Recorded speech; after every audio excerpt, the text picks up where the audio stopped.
Jay here from Stretford Paddock. This is the Paddock Podcast. Joining me, as always, are two absolute titans of the Manchester United fan base. I've got Mr. Joe Smith. Hello. How are we doing? Good. Yeah. Bit of a mixed bag today, isn't it? There's never, too much sun without a bit of rain at Manchester United, but there's a lot going on. Rashford, the game yesterday, I don't know what to think, to be honest. There should be a rainbow then at some point. That's what I'm saying, isn't it? Maybe there is. Yeah, maybe it's that rainbow that's outside my house, the same one all the time. Yeah. That people think is a different one because they're weird, Yeah. but it isn't. It's obviously the same one. Also joining us is Mr. Ronaldo Brown. Are you good? Similar to Joe, I'm great in terms of the result, but as always, there's always a little bit of a caveat in it when it's United, innit? United always have something. There is a little bit of a caveat. You're right. We're going to get into it. We're going to get into all that because today the big news hasn't just been about Manchester United's epic win over Manchester City in the Manchester derby, condemning the blue, quarter of Manchester to their, was it 8th loss out of 11 games, whatever it is. Yeah. Absolutely pathetic. Do you want to hear a stat for you? Go on. Tottenham have won more of City's last 11 games than City have. Because they beat them twice, haven't they? Yeah. Same with Amorim, innit? This is what I mean. We should be here today. Oh, Amorim's done that, yeah. Yeah, Amorim as well. Amorim's won more of City's games than City have. Than Pep or City, yeah. Because why didn't you go with that? This is what we should be doing. We should be Why here. Why did you go down the Tottenham route? I know. That's you might be a United fan, mate. Because that's the version of the stat I saw, and you know what? I wanted to be able to. I wanted to make a step for you that you could then jump off and fly. Right. So yeah, you've come up with the greatest stat, but we wouldn't have done it without man. That's standing on the shoulders of giants. That's why we're a great team. It's a bit of a height joke. Wow, it's all happening. It's all kicking off. That's I don't know if anyone else noticed, but when I was doing, that's the first thing I clocked in them celebrations for the Ahmad winner, was me basically getting lost in Joel's size in the embrace, making me look like about 5'2". You're gonna get it a lot, bro. Do you know what I get all the time? I'm not actually a midget, everyone. It's just the fact that a small person. Yeah, I get it all the time when people meet me. They go, "You're taller than I thought you were." Because they always see me. The only time they usually see me on camera stood up is next to you on Transfers Live, and you're 7'3". So that I look small, even though I'm actually Joe just 6'5". He's 6'5", so makes us all look a lot shorter. The phrase "getting lost in your size" is one of the most Skip Bayless things you've ever said. That. Oh yeah, the girth and tonnage line from Skip Bayless. There's nothing about that sentence that should have been accidental. I don't. People, go search it if you can, but it's hilarious. It's a fantastic. Yeah, you're a bit out of the loop. It's Skip Bayless, who's an American sort of panelist, sports panelist pundit. Right, okay. Talking about someone's girth and tonnage and just like the most innuendo-filled thing of all time, but he's saying it's so stressed and so serious. Right, okay. I think I might have seen a couple of these clips. But we are going to be talking about Marcus Rashford, Jamie Jackson. Yeah. He's done a story on the fact that it's not just Marcus Rashford is for sale. It's like looks like the club are actively trying to sell him now, and it could go as easy or as early as January. So we'll be getting into all that. We'll also get into the topic of Garnacho and Rashford, the team leaks. We'll get into the Manchester derby as well, of course. We will relive all that stuff. So make sure you are hitting like, share, and subscribe. Let's get into it. Let's start then. Yeah. What do you want to start with? Should we start with this article on Rashford? If you finished on your phone, we'll wait for you to do what you're doing. I don't know. It's never ever hampered anything. He's got a proper bugbear with this as well. Because it looks terrible visually. Like, it looks like I'm boring you whenever we go on the wide. You're like, especially when you're talking. Ronnie looks like he's bored and done him with my noise. And especially when 9 times out of 10, if you're talking, the single is just on you. No, anyway. I only notice it from looking at that, which is when it goes in the wide, and I see, look, I've lost Ronaldo again. I've lost the room already. Let's talk about Jamie Jackson then. Article on Marcus Rashford. I think you've got it there, Joe. Yeah. Because it seems like a step forward. This a few weeks ago, or a week ago, we had Rashford. The club will have will accept bids or willing to sell him. Now it's like they're trying to get rid of him. Yeah. It's almost like he's gone from listening to offers to being transfer listed. Yeah. That for me feels like the difference. And also this idea that even as early as January he could go, which is unlikely. And we've got a video coming out later with Laurie Whitwell where we spoke about the potential suitors, or lack of suitors, I should say. But what's Jamie saying? Yeah, so just the opening couple of lines from Jamie Jackson. Obviously, this came out a couple of hours ago. Marcus Rashford has been marginalised and put up for sale by Man United as part of a cultural reboot deemed necessary to transform the club after standards were allowed to decline for more than a decade. So Jim Ratcliffe is intent that there can be no passengers and is ready to cut his losses on Rashford if there are suitors. suitors in January. A willingness to take a short-term pain in pursuit of long-term gain was also behind Dan Ashworth's exit, a sporting director just 5 months after United had paid $5 million to bring him in from Newcastle. But that initial thing, Rashford has been marginalised and put up for sale as part of a cultural reboot deemed necessary to transform the club after standards were allowed to decline. That hints to me that there's almost something symbolic about this, and that this part of the leadership team think that they need to make a statement like this. And not, obviously, we don't know exactly what's going on behind the scenes. There are rumours, there are reports, there are things that have come to light that are seem factually true. We saw the stuff in Belfast, wasn't it, where we went out there. We saw the stuff, other mention of things from other coaches about Rashford's professionalism at times or lack thereof.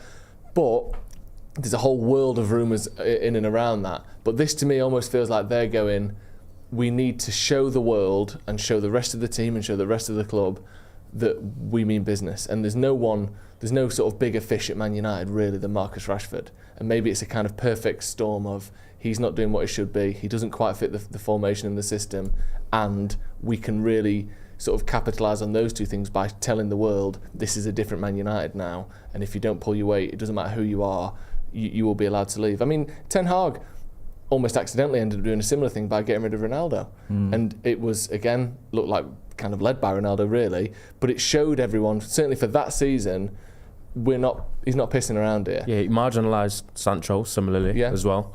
So it's not the first time we're seeing this kind of thing, and it's something we want to get away from. Usually, it's always a dark cloud that lingers when this type of... Because in-house, a team as a collective, they're all supposed mates, colleagues, teammates, and if everyone's buying in, then you've got that type of like team morale that's obviously conducive to winning. Yeah. I think usually if you've just even got one or two bad apples, even just one, you can just sap the energy out of the rest of the team.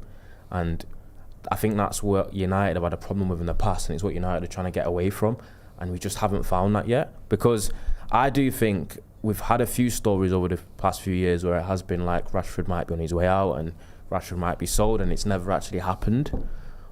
For me though, now it does feel like it has come to a point where it does need to. I think it's going to be beneficial for him. I think it'll be beneficial for United to actually move on from it as well. Because United are at a point now where it's been 10 years of relative mediocrity, and we are trying to move forward. We've got Ineos that have come in a new regime, and we want to have something to be positive about. We want something to grow towards something different, and this is the type of stuff that's held us back.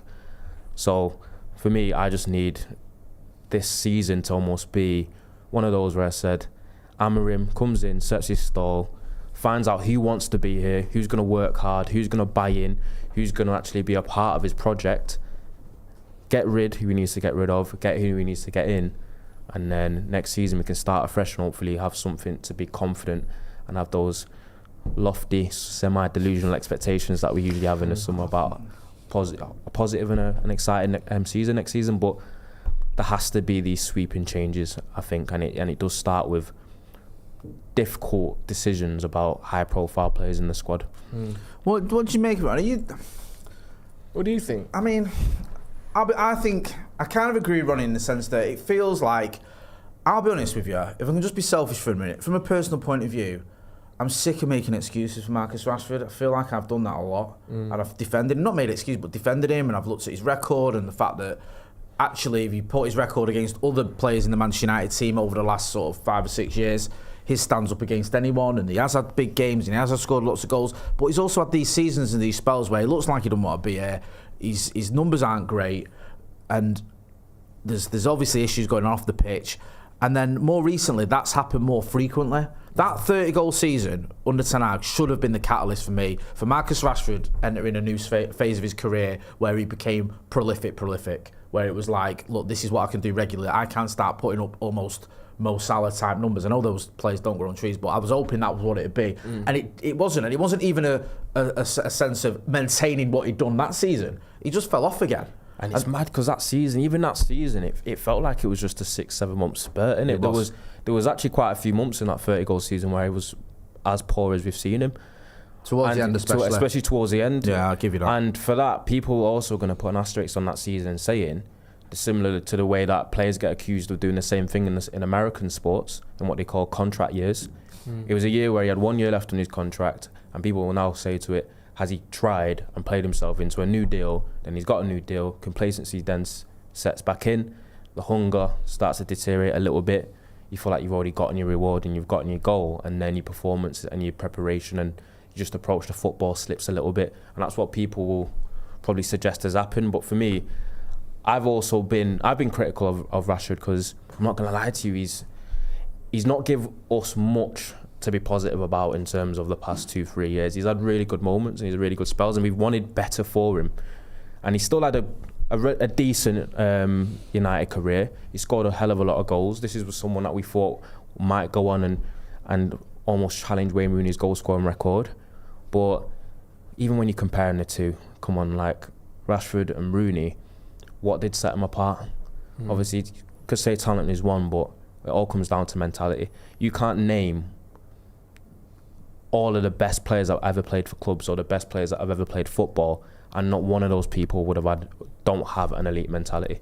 And that separates the good from the great. And I do think it's interesting as well, though, Rooney's the perfect example of this, because when we talk about mentality, and people will throw in Rashford was pictured at this club and mistraining, or this nightclub and mistraining the next day, and that's bad mentality, and it is. I don't think there's any argument that it is.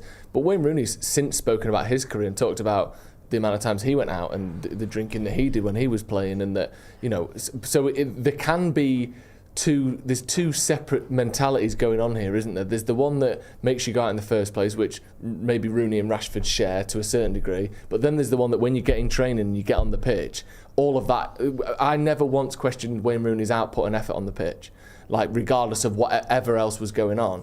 Whereas that's the difference with him and Rashford, is when you watch Rashford, you think you look like someone that is going through something a little bit difficult or struggling to sort of find yourself or whatever.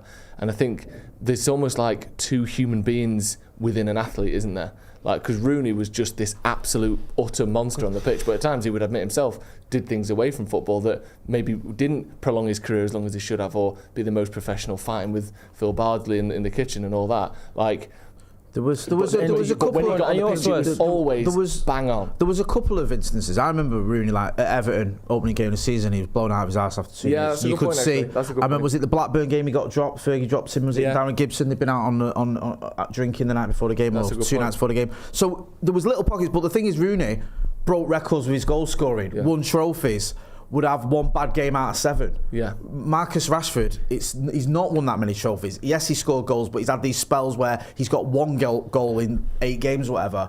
There's been performances that are well below par. So that's the and angle. also, I'm Rooney. I'm talking about 2 instances I can think of in however many years he was at United, a 10-year or probably longer, a 13-year United career, whatever it is. With Marcus, there's been more instances, and he's not got that credit in the bank almost. No, to that's get the away angle. with that. Exactly. That's the angle. He hasn't. Fans would care less if you were performing on the pitch. Yeah. People wouldn't care at all. People wouldn't care at all. So when you match it with the off the field stuff, with putting in lackluster performances on the pitch, and also looking the way he looks sometimes when he does it, which doesn't resonate well with the fans, it's just a recipe for disaster with those 3 mixed together. So I don't know. I just think it's about time that United actually move on from the Rashford chapter, because if you look at it, since minute 1 and since he's broke into the team, the club has backed him pretty much the whole way. I can't really think of an instance where they haven't. I think they've tried their best to protect him. Obviously the media aren't the greatest when it comes to Rashford, especially the papers like The Sun, and he kind of gets villainised quite a lot. I think but from what makes you know that it's almost too far gone is he's a Manchester lad playing for his hometown club, and he's lost the connection with the fans. Massively. Do you know what I mean? And I think once you've done that, it's hard to grasp it back. So I think that kind of level of toxicity and that lack of disconnect, I think it's something that we got to move on from. It sounds a little bit somber and a bit sad. Obviously he's given good moments, but I've always been one that's advocated for United to not be as sentimental as we have been in the past, and you need to show like almost the same level of ruthlessness that Amorim showed on the weekend, where he's not going to tolerate it. And you saw the result of it. You saw 16 players and that's including the bench and the people that started and played, including Amrim and his coaching staff as well, that looked together. Yeah. And you saw it after the game how much it meant to everyone. There was a whole like different vibe about it, and sometimes that's what happens when you just have one or two bad apples or energy sappers, as coaches used to call them back when I played, and the whole vibe just changes. Do you have any sympathy for him, Joe? Because it does feel like everyone's like sort of echoing what Ronnie says. It's time to move on. Even those who've been supportive of Marcus have had enough and think this is the right move. Do you sympathise with him, or do you feel like, look, he's had so many chances, like Ronnie said, he has been backed. He has had times when he's been out on the lash or whatever, and has been dropped for one game and then brought back in. Yeah. Has had a mild punishment, if we're being brutally honest.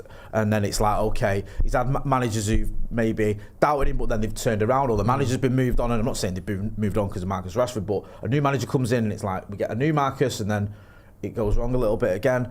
Do you have any sympathy? Because the one thing, the two main reasons I've sort of stuck up for Marcus, or three main reasons I've stuck up for Marcus a lot over the last couple of years in particular, is one, some of the vitriol against him gets my back up. I feel like our default setting is to sort of stick up for him a bit, because some of it is so brutal. We can't, that's one thing that needs mentioned. We can't pretend that none of the abuse that he's had over the last few years hasn't either been racially motivated, politically motivated, or just a disliking for a person playing for their sort of hometown. Like some of the reasons people don't like Rashford, and maybe whatever percentage this is, are completely unfair against Rashford. That is a fact in all of this. And that's where my default setting will be. And I've done it with all the players at United, when it gets a bit much more than just he's crap at football or he doesn't perform as well.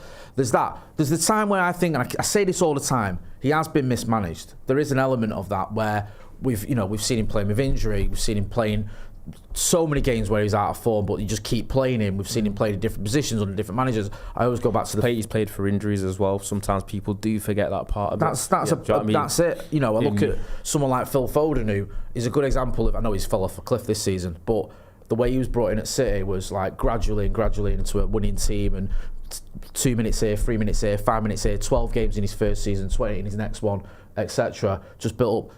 Rested even recently, like last season or season before, and then brought in Marcus. It was played through, and obviously didn't always work out. And the third reason I've always been a bit like is because we've spent so much money on other attackers that have put up worse numbers than Marcus Rashford. That's the three main reasons I've always been a bit like, are we sort of going down the wrong route if we sell him? I think we are. I do have sympathy for him. I have a lot of sympathy for him, and I think sometimes this whole thing of like, you're from Manchester, you support Man United, so it should be easier for you to try your hardest every day and be the example. And we know from other things in life, relationships or arguments with family or whatever it may be, that your proximity and your emotion towards something being greater doesn't necessarily make it easier for you to do the right thing for that person or organisation or relationship. Sometimes it can make it harder. Sometimes the fact that Rashford is from Manchester and has been the talisman during United's worst spell in 35 years actually makes it more difficult for him to be the player that he should have become. And I'm not saying that excuses you not putting the effort in, but humans are complex things, and he has taken. I'm not going to say he's had more stick than anyone, although statistically in recent years he has. But if you think of Man United talisman over the last 30 years, the criticism to praise ratio that they've had, none of them has had as much, had as little praise compared to the criticism they've had as Rashford. Because at his very best, he's been the best player in a shit team. That is a hard place to be. But at the same time, we can't go too far the other way. We can't say, because I personally believe a lot of the criticism he has received in terms of his performance has been warranted though. I agree with you, and I think it has. But that doesn't mean that criticism doesn't hurt him or get to him or make the next performance more likely to be a poor one as well, because he's a human. Yeah, it's true. That's when mentality comes in. Maybe he's just not great with adversity, and but maybe that's the case. That can be a little bit of an indictment. No, when you play for a club like Manchester United, it's part and parcel. I think I've seen a number of players have received scrutiny. He's not the only one that plays for United. Well, have you ever seen even seen Harry Maguire has received probably almost just as bad at a certain point. Mm-hmm. You see other players get created. You say Rashford probably up there with the most. That's agreeable. People that do research come say that, especially we can't just say it's just him. But if I take this just a football point of view now with Rashford, and you're looking like prospectively, Amram's coming with a new system, And it can also be all these things that we're talking about in performance and off the pitch. It's just about the fact that you're looking at it and where does he even fit? And he doesn't fit into any of the positions that in Amorim's system as well. So that's also a big part of it. And having a player that's marquee on 350k a week that doesn't fit into a new project or a new manager system, that's a problem. So that's why United are probably looking at it where they need to get rid. And that can also be a thing where you look at Rashford and think, Rashford, from the moment he broke into the team to the moment now where we think about selling him at 27, how much of his game has he evolved? How much of his game has he actually improved? Like that's where you could look at it as a standpoint, because he seems like his best days have always come in at a time where he's got loads of space to run into and the game's counter-attack and it's transitional. And then what's kind of stopped him jumping to that next level is being able to have the different varied side of his games. And I think this is what happens now. You come with a new system where you have to operate in different area of the pitch and you have to ask to do different things, and he's struggling with it and he's being found out a little bit. Things that I agree with everything you've said there. I am talking about him as a human being from that side, and someone in the comments, and it's a fair comparison. I'll let you get into some of the comments before we move on to something else. Pete Marshall says, Joe, rubbish, Beckham had it way worse and never gave up. And I think as a spike, Beckham did have it worse, but Beckham also he'd won the league in 1997, and he then the season he came back after that real hideous abuse after the World Cup, and I know he had a lot of abuse because he was so famous and seen as this kind of icon. I get that, but then he came back and within 12 months of that abuse had won a treble and became untouchable to United fans. Rashford's never had that truly kind of everything, all hatred is put to one side. You've done it, mate. Well done. You've achieved the thing. If he'd have been in a league title winning team, I think it would be a different situation with him right now. And he hasn't been. And maybe he doesn't quite have that elite mentality to be a top player, and all of it stacks up, and then maybe actually, he does need to leave. But I do have some sympathy for him about that. That the best it's ever got for him was you've won an FA Cup and finished 8th. He's never had that true I can take a break, I'm here, I've arrived as a United, sort of a top United player. He's never been able to do that because the teams that he's been in have always been second at best, and I do have a bit of sympathy for that, I do. Yeah, it's a shame because I think that maybe it could have been a lot different. I know it's not over for Marcus Rashford, he's still a Manchester United player, but it could have been a lot different for him if he was if Sir Alex Ferguson or someone could have got hold of him in a consistent team, if it was social media wasn't a big thing. But that's not true. It is a thing. Social media is a thing. He has been in this era where Manchester United have been great, and at times we've needed him to step up. You mentioned there about the position running, and that's what a lot of great players can do. They can adapt the game, they can change. You look at Andy Cole at Newcastle and Andy Cole at Manchester United, they weren't the same striker. They were different. Andy Cole had to adapt his game to fit into an Alex Ferguson team, which was completely different from a Kevin Keegan team. And he did it, and he smashed it in the face of a lot of stick and doubts at the time as well. And that's what the truly great players can do. They can tweak the game, and unfortunately for Marcus, it doesn't look like he's going to be able to do it, and he's going to have to move on. It's true, because then people would say stuff like, he needs this and he needs that, he needs an overlapping left back, it's because Luke Shaw's not fit. When you're coming up with stuff like a player needs other players and needs all these conditions to play well, then that's not a 350k a week player. Then. And I think that's another issue as well. He's because he's had these great sort of peaks in terms of output. He's been put on a financial and sort of cultural pedestal at United, where you're the face of the club now, you and Bruno, or whoever it may be. But Rashford has been consistently there, and maybe he's not at that level, and partly now he's been paid as someone who is at that level, and the performances don't match it, and you can't be sat on the bench on 350 grand a week. You can't. So something has to give. And if Amorim's literally been there, sort of profiled a little bit. So if Amorim's been there literally just for a few weeks and he's already seen something he really doesn't like when it comes to Rashford in training off the pitch, or how he kind of prepares himself, then I think that's a big issue. And that could also suggest that United have actually catered it for years, really. Do you know what I mean? You could almost accuse United of enabling it. And that's just sometimes what happens, because he's obviously a high profile player at the club, his stature in the team as well.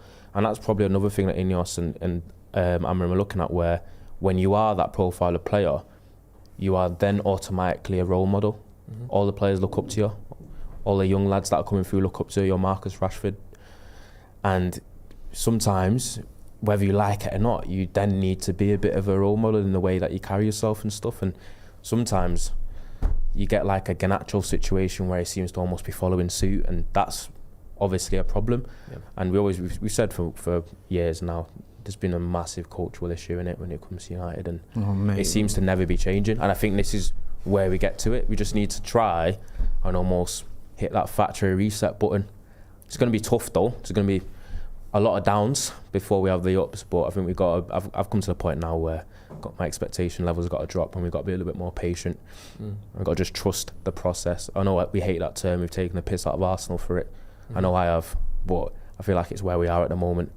I agree. Just beat City on the weekend. Why is it so sad? Well said. We'll get to that. We'll get to that. See what I mean? Yeah. Come on. It's always a way with Manchester United. We're not allowed nice things, but I'll tell you isn't allowed nice things. Here we go. Everyone who clicks on the link and uses the code Paddock24, because our friends over at Manscaped have got you covered with their beard and balls bundle. Yes, you can do your balls and your bonds, or your beard, not your bonds. It's not your bonds, your bonds is your head, and your beard's your face. chin. All part of the head. Yeah, you can do them both thanks to Manscaped, because they've got the Lawnmower 5.0 Ultra, that has got basically the skin-safe interchangeable blades, the latest in technology. Manscaped's again pushing the envelope, going through the boundaries that you can expect when it comes to below the waist grooming. They've also got the beard hedger as well, which has got the 20 length option, so you can have a beard like Ronaldo Brown's. Very nice, very demure. You can have one like Joe Smith's. Slightly very mindful. Slightly overplumped at this stage. Or you can have one like mine. Been on your daughter's Very TikTok. cutesy. Yeah, I have been on my daughter's TikTok. Yeah, you've done me there. So go and click on the link in the description. You get 20% off and free shipping. You get the beard hedger with 20 length options and the the titanium coated stainless steel T-blades. You also get the Lawnmower 5.0 Ultra with the skin safe technology. Your balls and your beard will thank you this winter. May I go through some super chats, No, please? you may fucking not. Yes, of course you can. Abhinav Verma says that Pep is doing his best to emulate Arteta. 1 in 12. Is it What's 1 in that? 12? Wins. Because remember when Arteta had 1 win in 10, and who did he beat? Man United. Akash K. That was such a rough do you know what I spell, hated about that, right? Keano was right when after the game he went, both crap teams. You're both crap. And Arsenal was going, what's you on about? I was like, well, if you've just won 1 in 10, then you're not a good team, are you? No. And they were still in that infancy as well under Arteta, weren't they? Yeah. It was horrible, that fucking horrible. Obviously on Rashford, a lot of comments. Akash K says that Ducker's article mentioned Rashford is the product of adjusting and playing under so many different managers during his United career. He's had no stability. These are all factors. To what degree they've impacted where we are now, true. but you can't say that is a factor for sure. Ian Warren says, I think it's a good move for Rashford. He's had a career at United, deserves a great send-off from the fans, one of our own. That would be a concern for me is, would he get a great send-off from the fans? Not that he typically gets send-offs these days. I would. I'd wish him the best, 100%. We check in to see how he's doing as well. I personally would. Do you know what do you think the reaction would be in the stadium? Let's say, as the season ends, it becomes increasingly clear, maybe there's an agreement somewhere, and we know it's his last game. Do you know what's the reception? I think it's a good reception. Do you know, I think you can gauge a better reception. I understand the whole send-off thing is when they return with another club. Yeah. That sort of gives you an idea of how they're thought of. Do you know what I mean? Because some players, no one gives a shit, and they'll come back and it'll just be like, whatever. Yeah. Some will get, not booed, but might get a bit of grief off the odd person. Some get a good reception. Yeah. I think Rashford would get a decent one. I think history will be quite kind to Rashford as well. I agree with that. It might not be an actual send-off, though, because he could just be here all the way until and you never the season. Lingard didn't get one, did he? Is it Lingard who? No, because he might not say declare him. He's got 3 years left in his contract, so it won't be like a declaration of my contract's running down and I'm leaving. Coming back might be the way you see. It just could be in the summer, and it could just be, we've accepted a bid from someone. Yeah, I know that's the likely scenario. I just mean if there was to be, he'll probably write something or do like a video or whatever. But I think when we do get quite attached to our players, I think, at United. We are. So I think when it actually, no matter what people think of him, I think when it comes to the actual moment where it's like, shit, he's left, I think there will be an element of a bit of sadness. And because he's also the sort of like human representative of the fans in the team, isn't he? Because he's from I know not every fan is from Manchester, but he's a Man United fan from Manchester playing for Man United. He's like us. He's our proxy in there. Like, he's the closest thing to a Man United fan, which we all are, playing for Manchester United. And I do think that there will be part of us that actually, when he does leave, will go, oh shit. It's a shame that didn't work out. If he goes now, I think that could work, because I think Scott McTominay came back. Is it Napoli? Like, he'd get a great reception. Yeah. And people would be like, oh, great player, great serving. People would forget the fact I've heard Scott McTominay get absolute pelters from United fans, both online and physically. Yeah, but like, he's I know he's fairly unproblematic, though, isn't it? But like, I think if Marcus came back now, left now, and he came back, people go, okay, he left at 27, he scored a load of goals. If we get any decent money for him, I think he'd get a decent reception. I think if it goes past, like, it felt like Pogba when it went past that. Pogba went to the point where I think if Pogba had gone maybe a year or two earlier, it wouldn't have got as toxic as it got with Paul Pogba. I'm not defending that. Some of the stuff I saw towards Pogba in the stadium, especially, was drastic. But it got to the point where at one point he was getting booed, wasn't he? Playing for United. I'm not defending that, but that's what happened. Do you know what I mean? Where I think if Marcus leaves now, it will be okay. That's you're all right though with the whole two things can be true as well. We can say like a lot of the criticism that I've said in terms of Rashford performance, developing, whatever, and also the fact that you compound that with United being a little bit of a mess over the past 10 years where not many players have actually been able to succeed here or have good runs of form or had good performances or even had decent seasons, and that's so that you've got two things that can be true. Even you know what, right? Yeah. I was thinking solely when you were talking about academy products and the academy products that we've had a bit of hope for. You know, you mentioned Scott McTominay at one point. You thought, okay, he could be a future United regular midfielder. I know he was sort of for a bit, but didn't quite make the grade. Jesse Lingard at the time was in the England team, was smashing it for United. You thought, okay, then he just sort of went, fell off a cliff more or less. Mason Greenwood, we know what went wrong there. It wasn't on the pitch, but did it work out? No. Did we think he was going to? I thought he was going to have a great United career, but obviously that wasn't to be. And now Marcus Rashford's going to go the same way in terms of, is he going to end his career or do the things that Manchester United we thought he would do? No, I don't think he will. And it's sad. And it's not just the academy team, though, players, sorry. You look at the signings we've made over these last How many of United 5 or 6 years have lived up to what we thought they would? No, like, even ones that you think are a tap-in. Alexis Sanchez tore us apart when he was at Arsenal. We bring him, he's shite. Yeah. Lukaku, proven Premier League goal scorer, flat as to deceive. Di Maria, Champions League winner. Di Maria could argue is what... you could actually argue Di Maria is a top 10 player of the last 10 years or so in world football. Yeah, and what did he do at United? He had a good month, didn't he? And then was awful. When you put Rashford in that context, he's done a lot more than players with a lot bigger reputations than he has. No, I'm not. My point is, like, it just seems you talking about a cultural reset, Ronnie, in the summer at United, and it's not. It's just like this period we've had academy players, big money signings. None of them have really truly worked out the way we hope. I mean, I'm not saying we haven't had players that have done well, but you look at someone like Bruno Fernandes, the reason he stands out, he's one of our few success stories. Yeah, he is. True. Karim Kenaway, or Kanawi, says, truth is financially, he's the last real marketable academy asset we have, so he needs to be sold.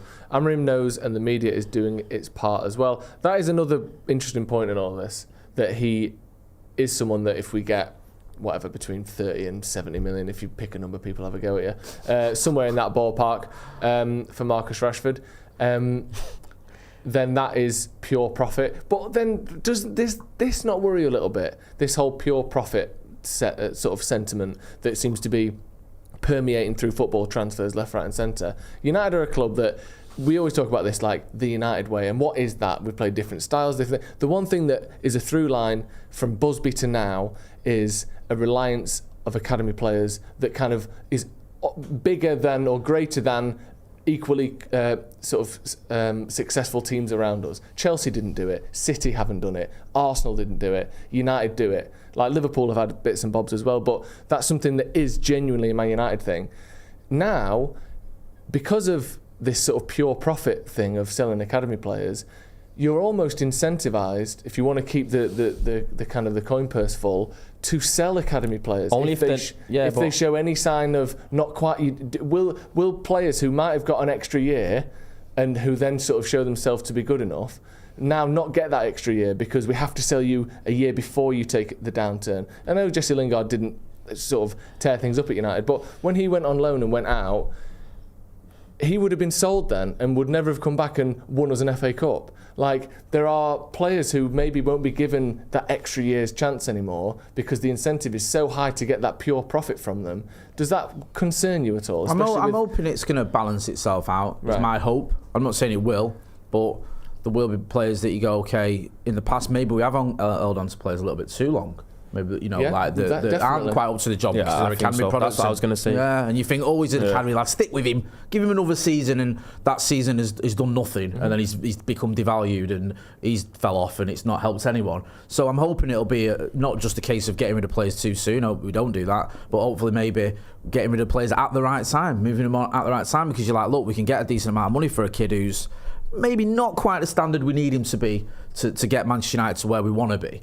So that's my hope. I mean, it's more hope than expectation, but you never know, do you? And because in my counter to the pure profit argument, is 9 times out of 10 a club's going to be selling an academy player if they're not good enough. Do you know what I mean, really? But then certain players who you might think at one point aren't good enough, then with a bit more time, like I know David Beckham didn't go on loan for long, but David Beckham went on loan, and maybe at the end of that loan, now the encouragement would be, we're not quite sure about this guy. Do you know what I like about that loan? But I don't. If you remember, Fergie called him back earlier, didn't he? Yeah, he only played. I think it was 5 years. Preston were going for, Preston were going to get promoted when he was. He played like 5 games, whatever, and was banging in goals. But someone like Harry Kane, then, for example, I know it's not a United story, but he went on loan multiple times at the age of 21, 22. Didn't look anything like becoming arguably the greatest goal scorer of his generation and one of England's all-time best players.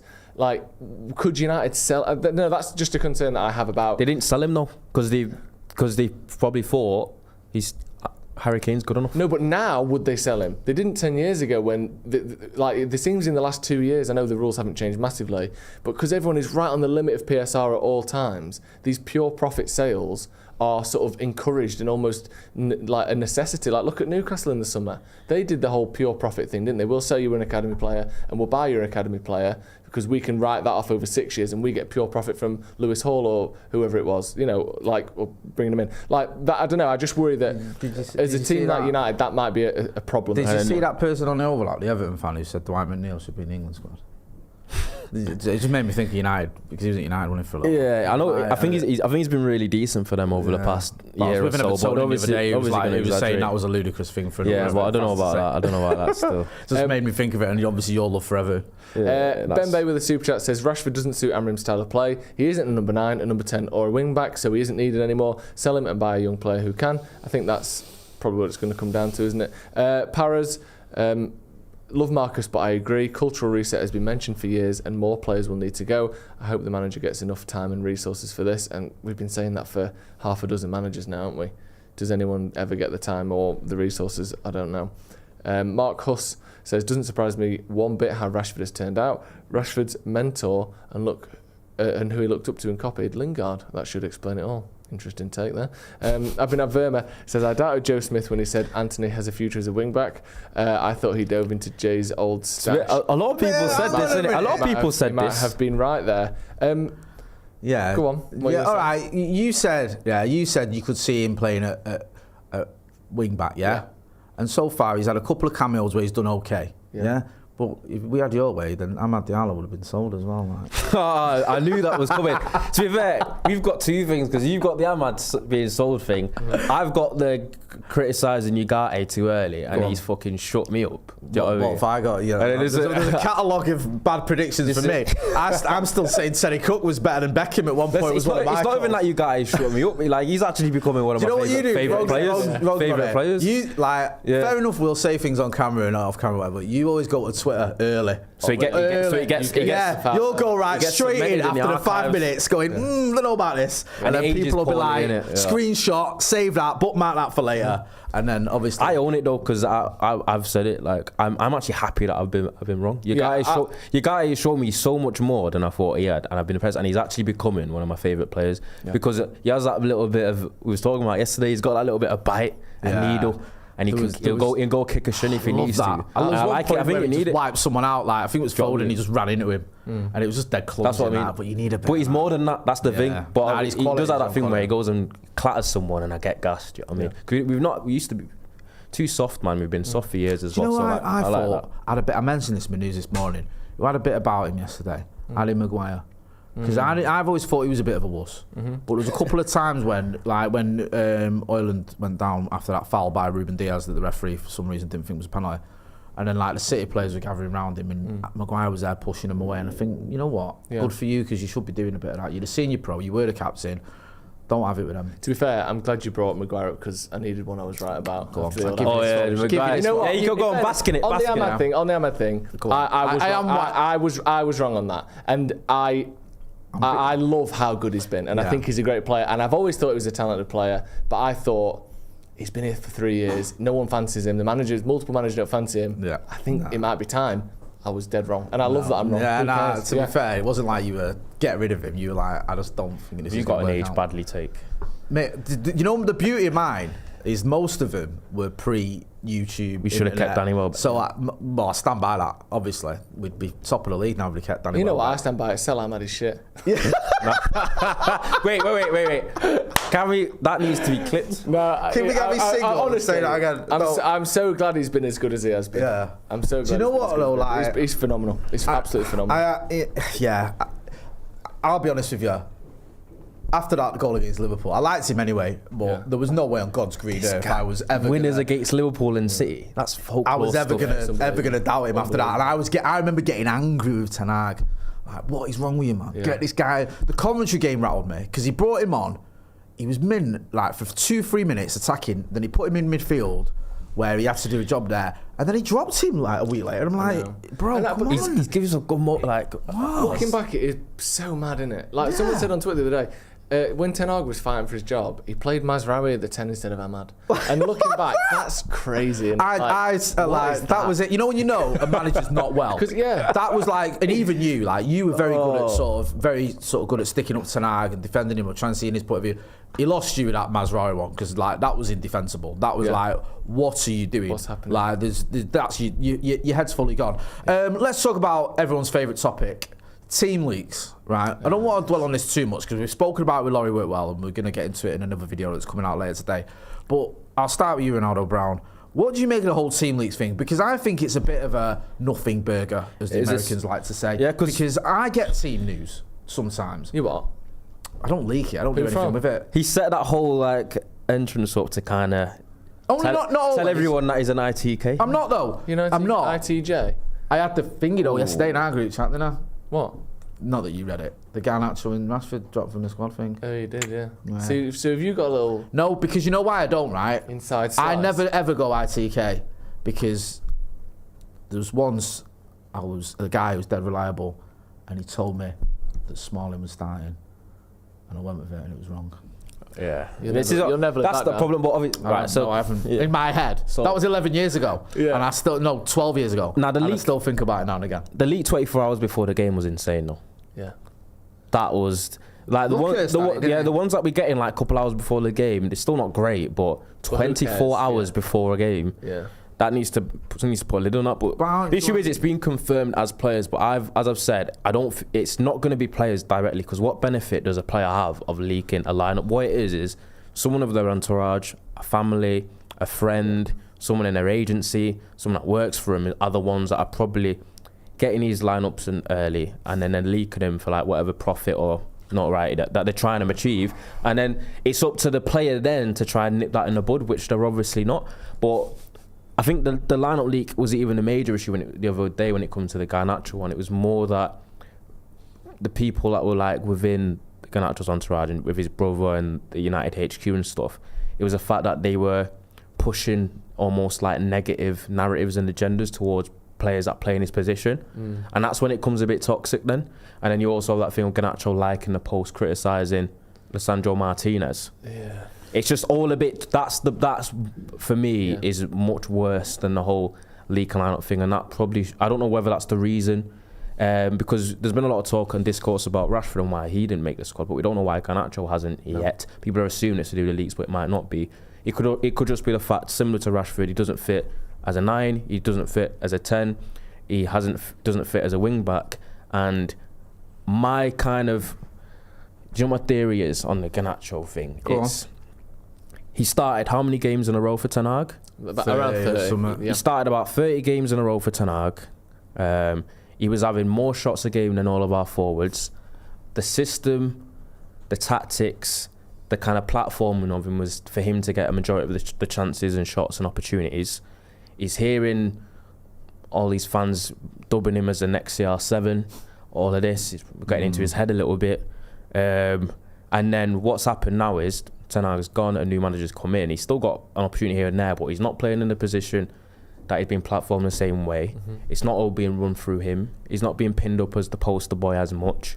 He's starting to struggle a little bit in terms of his performances, and he's probably just coming into training and being a little bit mopey and sulky about it.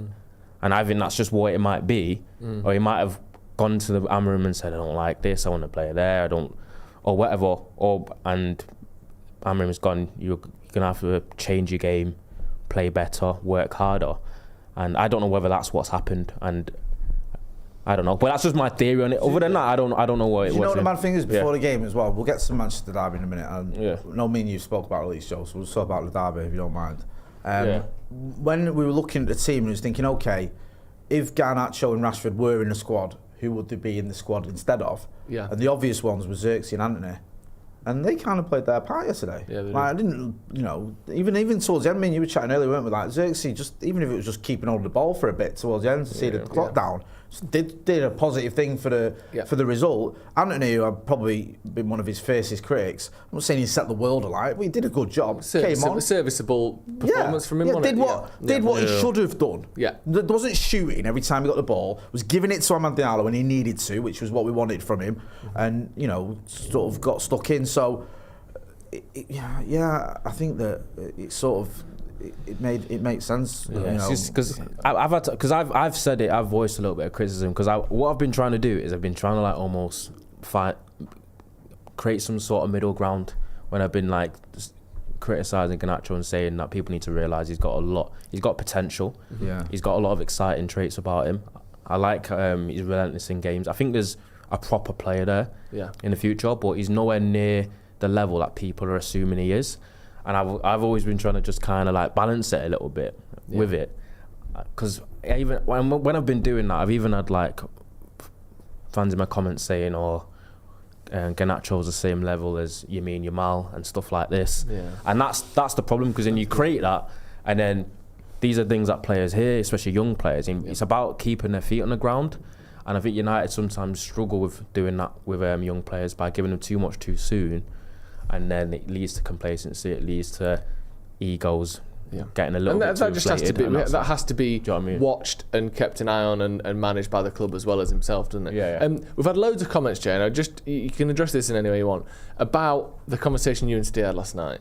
Because it's sort of, I don't want to say it went viral on Twitter, but it became quite the thing on Twitter last night, where essentially Steve seemed to insinuate that, or you seemed to insinuate to Steve that there were sort of hints and nods and nudges about why Rashford wasn't in the squad yesterday. Can you say any more than that, or on that, or do you want to say any more on that? Just because we've had probably, I don't know, maybe 50 or so comments on that. I think if you watch that video, you can see that I'm saying, or I'm alluding to the idea that Steve might know something about it all. And if Steve wants to share that, and if he does know anything, then he can do.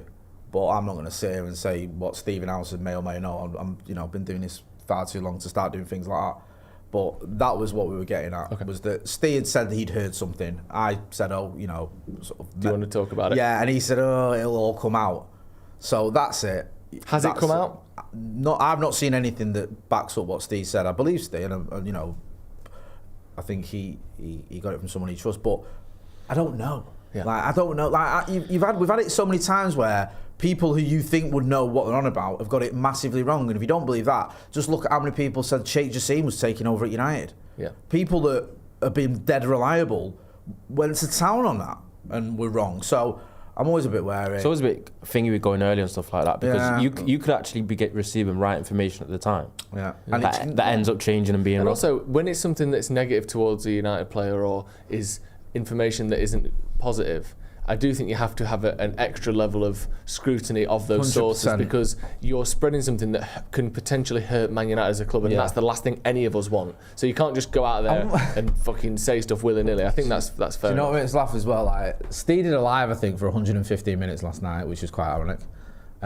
See, there's plenty of opportunities to ask Stephen Alson what he's up to. Yeah, don't worry about that. It's like live for 2 hours. We've got a few super He loves chats. it. He loves it. Once he gets into it, you can't Once he get gets off. into you, I like, love that about he him, loves like. talking and having people. And I love listen. like if you go on to Steve's lives in the middle of like at random times, It's not talk about anything. They talk like about you anything. cannot predict what this guy. He could be talking about anything from United's game to the fall of the Roman Empire to the best spanners to use for your engine to the correct way to hold a rifle. Yeah, and it's stuff like so that. The mustard random. in ration packs tastes slightly different to the ones you get at Tesco. It's so beautifully random. Mystic Reaction says Jose was right about almost all of the players. They're not good enough. Colin Wilmot says Rashid deserves a good send-off. Has everyone forgotten that the lad banged in 30 goals with a broken back? It's the right time for him to go, but let's show him some respect. I agree with that. Can have that. Yeah. Benjamin Topping says, morning from Colorado, boys. Good morning. Nice. Still buzzing from yesterday. Denver We'll be sad to see Rashid go, but if it's best for him and the club, then so be it. And Cayman Cider says, is Housen single? I'm looking for a date for my gran. Again, that's his information to tell you. Not ours. Can just say he's married before we get in trouble with Janine. Well, yeah, of course he's married. He talks about Janine all the time, doesn't he? He might not know. He's got a channel where it's basically him and her being married together. They do podcasts At home with the together. Housens. You act like they're doing that, like, you know, the American it's like the YouTube Kardashians. couples vlogs where they pretend to do pranks on each other. It's like that. You know what I mean? It's like that, but the prank is Steve dragging Janine to the top of a mountain. I watched a documentary on that. What was it? The Craig? Not Craig. What was the one? The Ashley Madison. Have you seen that documentary? Yes. Where there's that wholesome American family that were doing all the Disney songs and everything. And when the Ashley Madison leak came out, he was all over it. The husband in it. Nearly ruined their YouTube career, but thankfully they're back together now in case anyone's worried. Wally of the week time before we wrap up. I don't like what Mike Dean said about not in a game like this to give a penalty. I think that it backs up everything you don't want to believe about refs, that they ref different games differently, that they give fouls differently depending on where they are on the pitch, who's making them, the reputation of the game and team and player that's making a tackle or a foul, and all these conspiracy theories about refs that you go, no, that's not true, they're just doing their job. They're not, and we keep hearing it time and time again. To not give a penalty because you don't give that kind of penalty in a game like this, I just think, what are you doing then? Why would that game be refed any differently to any other game? Mike Dean's my Wall of the week. I'm going to stick on the... In fact, sorry, very rude of me. You first. Me. I've got two options. Go on. I'm either going to go Ten Hag for Cajun Ahmad. This is going to be every week, this, isn't it? I could say that every week because every time I think about it, it gets on my nerves. Or I could just go for Tim Sherwood. Tim Sherwood, I'm glad you went with him because he needed a mention on it. If you've not seen it, I think me and Ronnie both tweeted it. Yeah. Tim Sherwood, I mean, you can see what he's getting at. You can see what he's doing. There are undertones there, but it's like a collective thing. He said dodgy stuff similar in the past. So it almost seems like a bit of a pattern, which makes it worse. Where he said he looks at Nicholas Jackson and says, sometimes. Do you want me to read the quote? Read the quote so we don't misquote the. He said that Nicholas Jackson at times he looks like someone who's playing in soccer aid who's not a footballer. Look at his chance there. That looks like someone who is a rapper or actor or someone who is trying to play football. And there was a pause. The rapper comment is obviously there's a pause before he says or actor because he wants to like almost save face, but it's just about or actor or something else that's not. But it's the question of if it wasn't someone of Nicholas Jackson's skin colour, would he have said rapper? But it was just a bit distasteful the way he said it and the way he come across, especially when he's criticising someone that's having a 9 goals this season in Premier League, yeah. I think it is. It's a bit. He's a dickhead, as is Mike Dean. I'll go with Dermot Gallagher, who said the foul by Ruben Diaz on Rasmus Højlund wasn't a penalty. Even Stephen Warnock and Sue Smith, who were Scousers, were like, what are you on about? They looked actually gobsmacked. Yeah, said that. It was like... The presenter was 2 steps away from checking his pulse, like, are you okay? Yeah. Like, it was just a ludicrous thing to say, and I can't be doing with Dermot Gallagher. He's my least favourite Gallagher, and not saying something. Great. I'm going to wrap it up there. Thank you, Ronaldo Brown. Go and check him out on the X. On your X. Formerly the Bird app. Ronaldo Brown _98. You know where to find Joe Smith on the Sloppy Joe's podcast. Go and check him out as well. Don't forget to click on the link in the description. Use the code Paddock24 to get all those products from Manscaped and the discount 20% off and free shipping. That's been Ronaldo. That's been Joe. I've been Jay. This has been the Paddock Podcast. Thanks for watching.